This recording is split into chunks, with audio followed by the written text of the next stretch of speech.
కులగణన నిర్వహించి దేశానికి ఆదర్శంగా నిలిచామన్నారు మంత్రి కోమటిరెడ్డి వెంకటరెడ్డి. రానున్న 30 ఏళ్లు కాంగ్రెస్ పార్టీ గెలుస్తుందన్నారు. 10 ఏళ్లు అధికారంలో ఉన్న బీఆర్ఎస్ ఏం చేయలేదని, సర్వేలో పాల్గొనని వారికి ప్రశ్నించే హక్కు లేదన్నారు కోమటిరెడ్డి.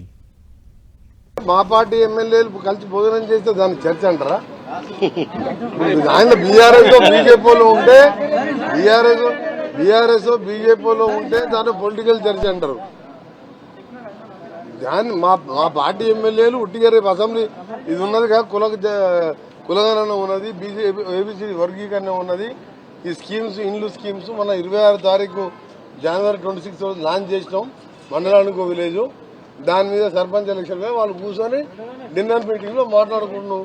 మేము కూడా మంత్రులు చాలాసార్లు 5-6 మంత్రులు మినిస్టర్లు మేము డిన్నర్కి పోతుంటాం నిజాం క్లబ్ సెక్రటరియట్ లో ఉన్నప్పుడు.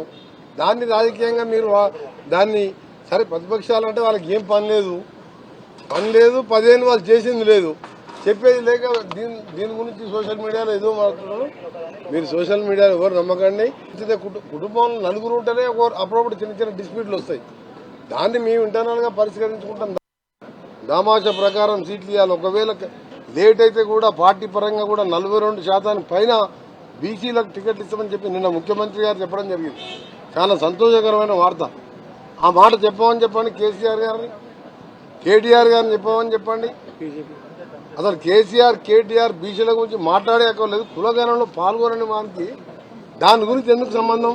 కేటీఆర్ పోయింది ఆ ప్రైమ్ ఎమ్మెల్యేలే కాదు, ఆ కవిత కేసు మీదనో ఆయన ఈడీ కేసు మీదనో అడ్వకేట్ మాట్లాడుకుంటూ పోయి ఉంటుండొచ్చు. మళ్ళా ఈ 12 వరకు అరెస్ట్ చేయొద్దని చెప్పి హైకోర్టు ఇచ్చింది కదా, దాని మీద మధ్య అడ్వకేట్ మాట్లాడుకుంటానికి పోయినట్టుండు. అంతే తప్ప ఆయనకు వేరే పని లేదు. ఈ 4 ఏళ్ళు